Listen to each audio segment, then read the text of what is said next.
Merci d'être avec nous sur Al 24 News. Au sommaire de l'actualité de ce lundi 7 août. Le Niger ferme son espace aérien face à une menace d'intervention militaire au lendemain de l'expiration de l'ultimatum de la CEDEAO. Bamako annonce l'envoi à Niamey par le Mali et le Burkina Faso d'une délégation officielle conduite par le ministre malien Abdoulaye Maïga. Un jeune Palestinien de 17 ans succombe à ses blessures après avoir été atteint par des balles réelles tirées par l'occupation sioniste à l'est de Ramallah en Cisjordanie occupée. Et puis 4 militaires syriens tombent en martyrs et 4 autres blessés dans une agression aérienne des forces sionistes contre plusieurs points de la périphérie de Damas.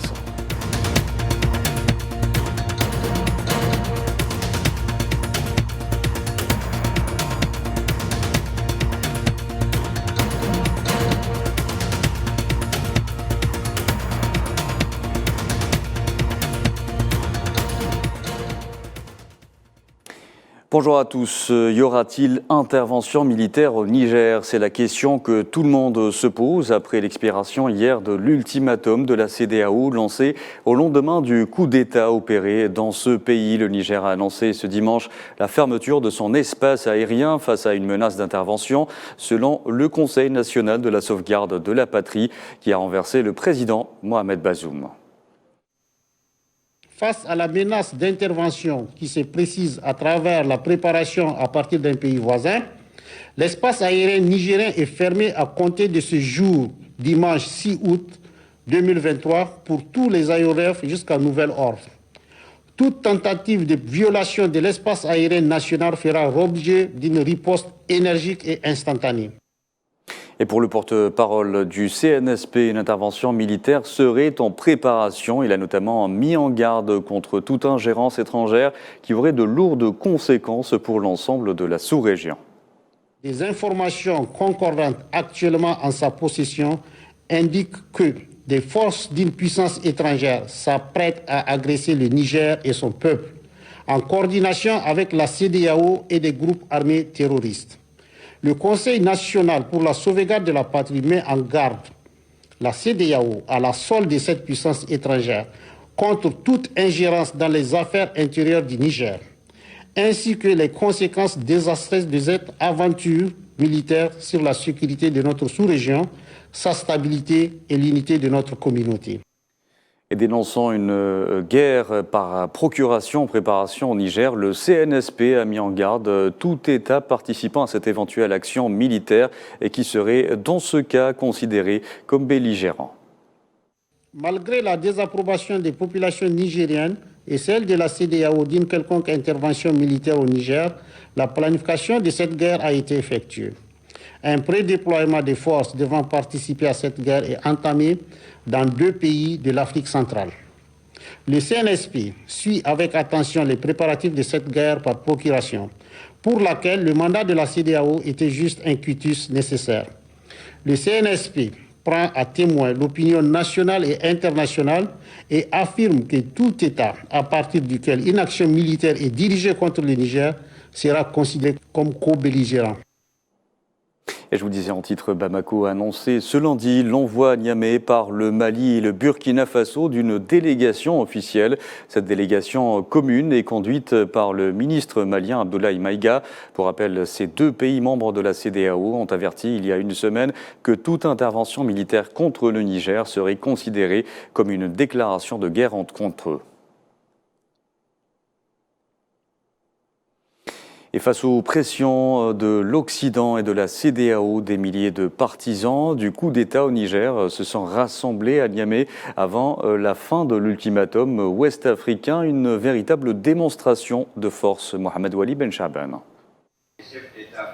À quelques heures avant l'expiration de l'ultimatum de la CEDEAO, des partisans du Conseil militaire se sont rassemblés dans un stade de Niamey pour soutenir le coup d'État, même si la pression de la communauté internationale s'accentue pour rétablir le président démocratiquement élu Mohamed Bazoum dans ses fonctions.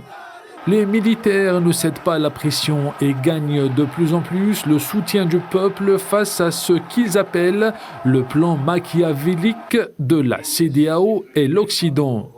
L'intervention militaire ne fait pas l'unanimité. Les Nigériens s'opposent à toute ingérence dans les affaires internes du pays. Nous voulons la libération totale du Niger. On est là pour notre pays. On est fatigué. On est fatigué. On va être indépendant. Aujourd'hui, nous sommes sortis pour venir exprimer donc notre soutien indéfectible à la junte militaire, pour démontrer que nous sommes avec le CNSP. Le Niger en a tellement souffert. Le Niger a pris ses responsabilités. Vous avez remarqué, ce ne sont pas seulement les militaires qui ont pris le pouvoir, mais c'est le peuple qui a pris le pouvoir. La démocratie, c'est maintenant la démocratie. Pour le retour à l'ordre constitutionnel, des voix s'élèvent de toutes parts pour le renforcement de l'option politique et diplomatique au Niger, évitant ainsi un chaos. Un tout autre scénario pourrait provoquer un embrassement de la sous-région. Et dans le reste de l'actualité de ce lundi, adhésion de l'Algérie aux BRICS. Le chef de la diplomatie algérienne a reçu successivement hier les ambassadeurs et représentants des 5 États membres du groupe accrédités en Algérie. Chargé par le président algérien Abdelmadjid Tebboune, Ahmed Attaf a ainsi eu des réunions visant à mobiliser davantage de soutien à la candidature de l'Algérie.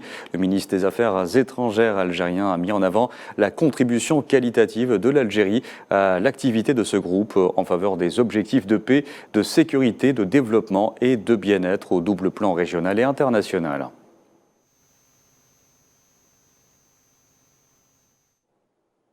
En Libye, Mohamed Takala a été élu nouveau président du Haut Conseil d'État. Takala a affirmé que la prochaine étape serait celle de la préparation des élections, de la réconciliation nationale, de la réunification des Libyens et de la restauration de la confiance entre eux. C'est ce qui ressort de son premier discours après son élection en tant que président du Haut Conseil d'État libyen, succédant au président sortant Khaled El-Mejri.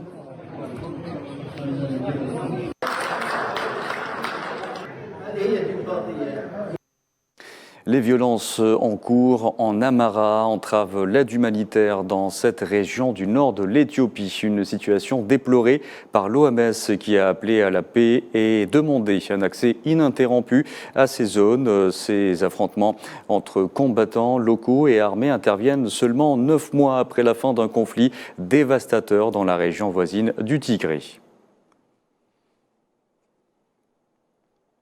Je vous le disais en titre, un adolescent palestinien âgé de 17 ans a succombé ce lundi à ses blessures graves subies il y a quelques jours sur l'entrée de la ville de Silwad à l'est de Ramallah, en Cisjordanie occupée. Ahmed Al-Baïtaoui avait été touché à la poitrine et à l'abdomen par des balles réelles.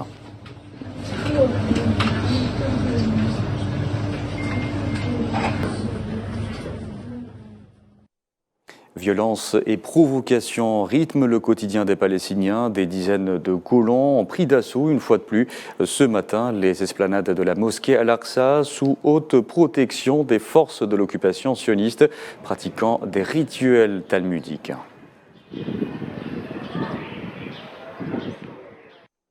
Je vous en parlais également en titre. 4 militaires syriens sont tombés en martyrs et 4 autres ont été blessés dans une agression aérienne des forces sionistes contre plusieurs points à la périphérie de Damas, selon l'agence de presse syrienne Sana, précisant que les forces aériennes de l'armée syrienne avaient intercepté les missiles sionistes et en avaient abattu plusieurs. L'agression sioniste a également fait des dégâts matériels. Allez, direction l'Espagne à présent, où l'extrême droite a indiqué qu'elle soutiendrait une éventuelle investiture du chef des conservateurs au poste de Premier ministre sans poser de conditions, un scénario qui reste peu probable 2 semaines après les législatives. Pour rappel, le chef du PP, le Parti populaire, Alberto Núñez Feijóo, est arrivé en tête du scrutin. Ce changement de stratégie intervient en pleine impasse politique pour le bloc de droite.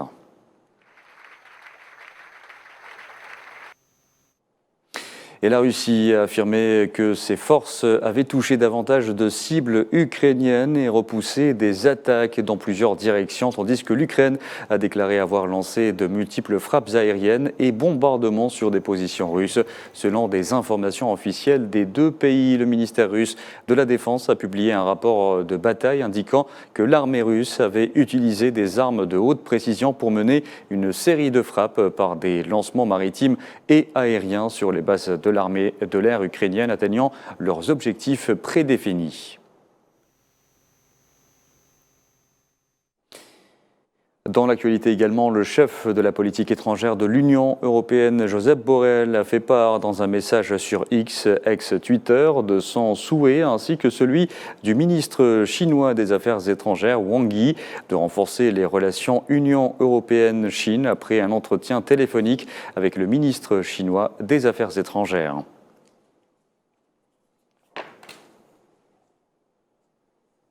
En parlant de la Chine, 14 personnes sont mortes ce week-end dans la ville de Shulan en raison des inondations causées par le typhon Doksuri, alors que les efforts de sauvetage des résidents touchés par les inondations se poursuivent dans le nord du pays.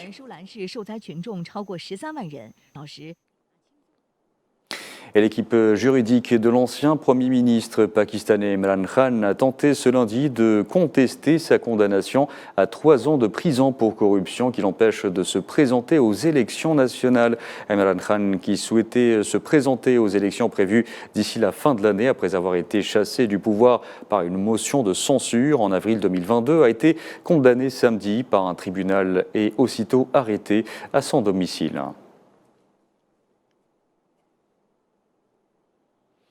En Inde voisine, le principal chef de l'opposition, Rahul Gandhi, a été réintégré au Parlement ce lundi. La semaine dernière, la Cour suprême du pays a suspendu sa condamnation à 2 ans de prison pour diffamation contre le Premier ministre Narendra Modi.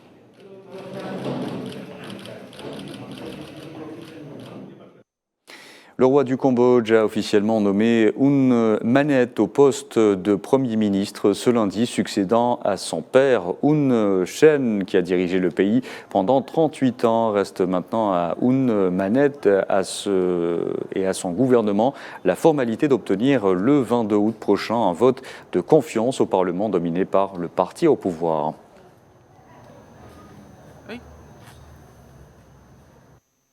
Allez, on termine avec du sport. Football, après un 0 partout à l'issue des 120 minutes de jeu, la sélection anglaise championne d'Europe s'est qualifiée pour les quarts de finale du mondial féminin en éliminant au tir au but le Nigeria 4-2 ce lundi donc à Brisbane.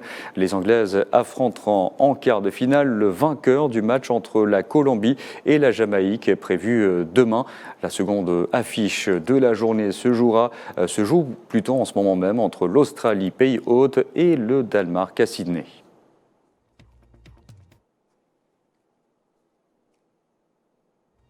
Voilà, c'était la fin de la dernière information de ce journal. Merci à vous de l'avoir suivi. Vous pouvez revoir ce programme sur le site d'Al24 News ou à travers nos différentes plateformes en scannant le QR code qui s'affiche en bas de votre écran. Excellent après-midi à tous.